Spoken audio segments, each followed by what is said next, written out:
Samsung recently জানিয়েছে তারা আর J সিরিজের ফোন বাজারে ছাড়বে না। এর বদলে অলরেডি তারা মিড বাজেটে এম সিরিজ আর এ সিরিজের অনেকগুলো ফোন বাজারে ছেড়েছে। আর আমাদের চ্যানেলে আপনারা অলরেডি এ সিরিজের A30 এবং A50 এবং এম সিরিজের M10 ও M20 এর ফুল রিভিউ পেয়ে গিয়েছেন। তবে লো ও মিড বাজেটের এই ফোনগুলোর মাঝেই তারা চিকনে রিলিজ করে দিল আরও একটি ফোন, স্যামসাং গ্যালাক্সি A10, যার বর্তমান মার্কেট প্রাইস 12,000 টাকা। এ বাজেটে ফোনটি কেমন হবে, এর উত্তর থাকছে আজকের সারা ভিডিও জুড়ে। তো ভিডিওটি শুরু করার আগে অবশ্যই দেখে নিন আমাদের চ্যানেলটি সাবস্ক্রাইব করা আছে কিনা। সাবস্ক্রাইব করা না থাকলে অবশ্যই আমাদের চ্যানেলটি সাবস্ক্রাইব করে নেবেন এবং অবশ্যই বেল বাটনটিতে ক্লিক করে নেবেন।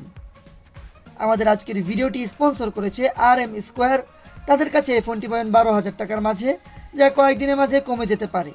তাই দাম সম্পর্কে আপ টু ডেট থাকতে তাদের ফেসবুক পেজ, গ্রুপ কিংবা সরাসরি ফোনে তাদের সাথে যোগাযোগ করতে পারেন। তাদের সম্পর্কে বিস্তারিত ভিডিওর নিচে ডিসক্রিপশন বক্সে দিয়ে দেওয়া হলো।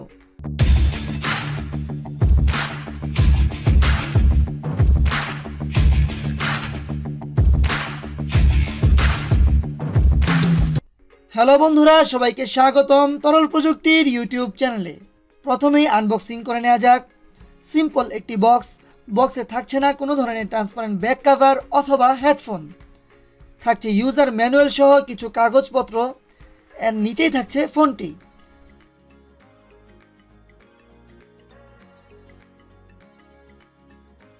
আর থাকছে একটি 5 ভোল্ট 1 amp চার্জার অ্যাডাপ্টার, যা দিয়ে এই ফোনটির 3400 mAh এর ব্যাটারি ফুল চার্জ হতে সময় নিচ্ছিল 3 ঘন্টার মতো, যা একটু বেশি। আর থাকছে একটি মাইক্রো USB চার্জিং কেবল। প্রথমে কথা বলা যাক ডিসপ্লে, ডিজাইন ও ডিউরেবিলিটি নিয়ে। ফোনটিতে পাচ্ছেন 6.2 ইঞ্চির HD প্লাসের 19:9 রেশিওর IPS LCD প্যানেলের একটি ডিসপ্লে, যার পিক্সেল ডেন্সিটি 271 ppi এবং ফোনটির স্ক্রিন টু বডি রেশিও 81%। ডিসপ্লের পারফরমেন্সের কথা বললে HD প্লাসের ডিসপ্লে হওয়া সত্ত্বেও বাইরের থেকে বোঝার কোনো উপায় নেই। অনেক কালারফুল এবং ভাইব্রেন্ট একটি ডিসপ্লে, এবং ডিসপ্লেটির টাচ রেসপন্সও যথেষ্ট ভালো এবং স্মুথ। স্যামসাংয়ের ডিসপ্লে অলওয়েজ ভালোই হয়। ডিসপ্লের উপরে রয়েছে ছোট্ট ইনফিনিটি ভি নচ, আর চারপাশে বেজেলের পরিমাণ মোটামুটি আছে। এই ডিসপ্লের মাধ্যমে ইউটিউবে ফুল স্ক্রিন ভিডিও প্লে হচ্ছিল এবং মিডিয়া ব্রাউজিং এক্সপিরিয়েন্সও ভালো ছিল।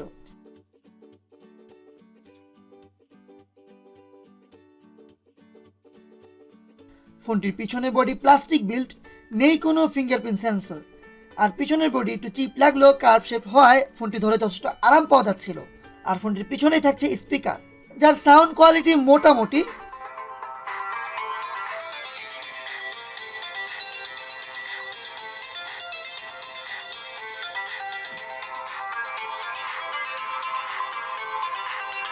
পিছনের বডিতে সিঙ্গেল ক্যামেরা ব্যবহার করা হয়েছে। ফোনটির ডান পাশে পাচ্ছেন volume up down button oh lock button. বাম পাশে পাচ্ছেন সিম ট্রে, যেখানে আপনি দুটি সিম ও একটি মেমোরি কার্ড একসাথে ব্যবহার করতে পারবেন। এবং নিচের দিকে থাকছে চার্জিং পোর্ট ও হেডফোনের জ্যাক। ওভারঅল ডিসপ্লেতে ফোনটি ভালো লাগারই মতো। ডিসপ্লের কালার অ্যাকুরেট, যা HD প্লাস হলেও বাজেট হিসেবে ভালোই লাগছিল। তবে ডিজাইনটা একটু বেশি চিপ, লাইক M10 M20 এর মতোই।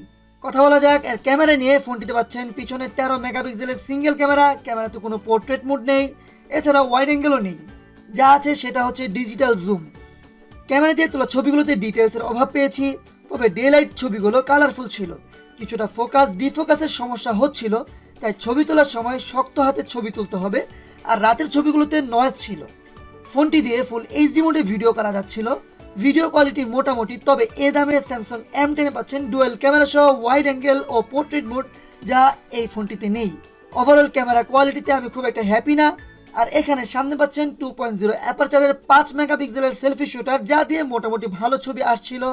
তবে ছবিগুলোতে ডিটেলস খুবই কম ছিল এবং কিছু কিছু ক্ষেত্রে উইদাউট বিউটি মোডে ফোনটি বেশি ফর্সা করে ফেলছিল চেহারা। কথা বলা যাক ফোনটির সফটওয়্যার নিয়ে।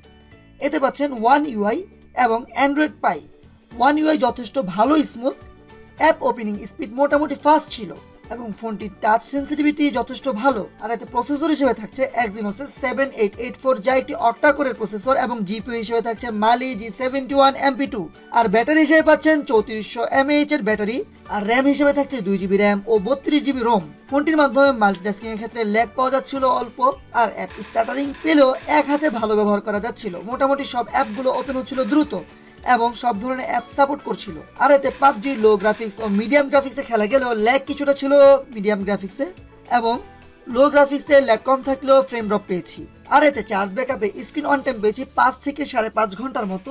কোনো ধরনের হিটিং ইস্যু ছিল না ফোনটিতে। ওভারঅল ফোনটি সম্পর্কে আমার পার্সোনাল অপিনিয়ন হচ্ছে ফোনটির ডিসপ্লে কোয়ালিটি ভালো এবং পারফরমেন্সও বাজেট হিসেবে ভালো, তবে ক্যামেরা পারফরমেন্সে আমি খুব একটা স্যাটিসফাইড না। আপনাদের যাদের বাজেট 12,000 টাকা ও লাইট ইউজার তারা এই ফোনটি কিনতে পারেন, তবে এ বাজেটে স্যামসাং গ্যালাক্সি M10টাও একটু দেখে নিতে পারেন। দুটি ফোনই পাবেন যেহেতু RM স্কোয়ারে।